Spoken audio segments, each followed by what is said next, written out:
Hello बच्चों, let's see this question. It say that in the given circuit, the AC source has omega equal to 100 radian per second.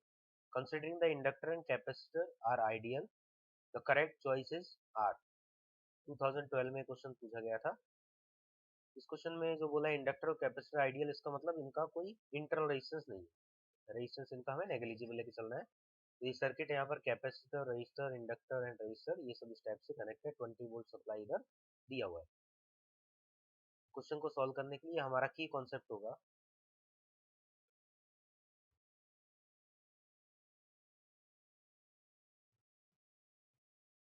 पहले हम यहाँ पर इसका impedance निकालते हैं एक्सी, रिएक्टिव इंडक्टेंस, और इसका कैलकुलेट करते हैं एक्सएल. तो यहाँ से एक्सी के लिए हमारा जो फॉर्मूला है वो होता है 1/ओमेगा सी. वैल्यूज गिवन है यहाँ पर. ओमेगा है 100 और कैपेसिटेंस है 100 into 10⁻⁻6. So after solving it will be 100 ohm. Next XL calculate कर लेते हैं हम. एक्सएल हो जाएगा ओमेगा इंटू एल.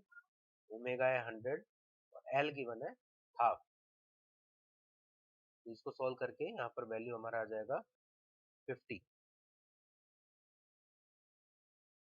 अब अगर अपर लूप का बात करें तो एक्सी और आर ये दोनों यहाँ पर सीरीज में कनेक्ट है. तो इस पार्ट का हम निकाल सकते हैं रिएक्टेंस, या बोल सकते हैं इस ब्रांच का इम्पिडेंस.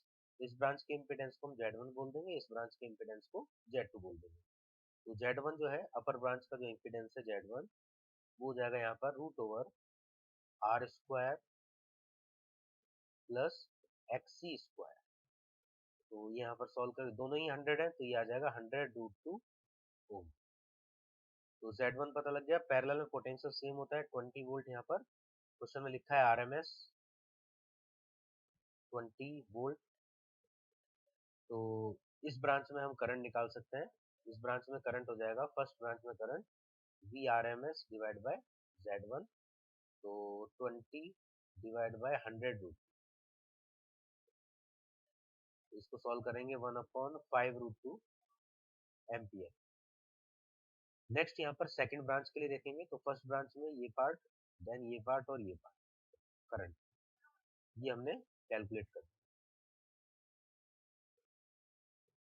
तो अब सेकंड ब्रांच में, अच्छा यहाँ पर वोल्टेज भी हमें निकालना है. वोल्टेज अक्रॉस 100 ओम, वोल्टेज अक्रॉस 50 ओम, तो वो भी देख लेते हैं हम. तो वोल्टेज हो जाएगा I into R. Voltage across 100 ohm equal to हो जाएगा I1 इंटू आर. I1 है 1/5√2 और रेजिस्टेंस है यहाँ पर 100. तो after solving it will be 10√2 volt. ये ऑप्शन यहाँ पर करेक्ट है. C option will be correct. Next lower जो ब्रांच है Z2 ब्रांच, नीचे वाला जो ब्रांच है उसके लिए हम कैलकुलेशन करते हैं. तो कैलकुलेशन के लिए हमें एक्सएल तो पता है, तो अब यहाँ पर हम कैलकुलेशन करेंगे लोअर पार्ट के लिए Z2 का कैलकुलेशन. तो Z2 के लिए हमें XL चाहिए था. XL हमने अभी भी कैलकुलेट किया था, ये था 50 ओम. तो Z2 will be equal to √50² plus 50². तो it will be 50√2 ohm. Z2 आ गया. तो EMF पता ही है, तो इस ब्रांच में करंट हो जाएगा I2 बोल देते हैं इस करंट को हम. यहाँ पर जो करंट है उसका नाम I2 हो गया, और इस ब्रांच में जो करंट है उसका नाम हो गया I1. I2 equal to VRMS upon Z2. VRMS is 20 and so after solving it will be √2 divided by 5.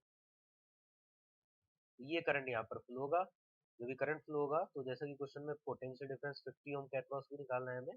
तो पोटेंशियल अक्रॉस 50 ओम हो जाएगा I इंटू आर. तो √2 डिवाइड बाय 5 इंटू रजिस्टेंस है यहाँ पर 50. इसको सॉल्व करके 10√2 आ गया वोल्ट. लेकिन ऑप्शन में दिया हुआ है 10 वोल्ट, तो इसलिए ये ऑप्शन यहाँ पर रॉन्ग हो जाएगा. नेक्स्ट फिर है current in the circuit, total current. तो यहाँ पर Z1 और Z2 दोनों ब्रांचेस में हमने करंट निकाल लिया है. अब इसमें क्योंकि ये AC का क्वेश्चन है और यहाँ पर हम direct I equal to I1 plus I2 नहीं करते, AC का फॉर्मूला अप्लाई करते हैं. तो नेट करंट इक्वल टू हो जाएगा, इधर इस ब्रांच में L है और इधर C है, तो Z1 और Z2 मतलब एक्सएल और एक्सी, यहाँ पर फेज डिफरेंस होगा 90 डिग्री का। Root over I1 square plus I2 square, इस मेथड से हम करंट निकालेंगे। देन ये करंट आ जाएगा 0.34 एम्पियर।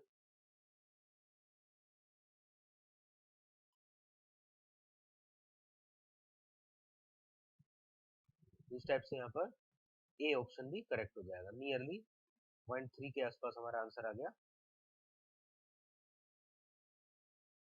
तो A option will be correct. तो ए एंड सी यहाँ पर आंसर हो जाएंगे। Hope you understand it well. Best of luck.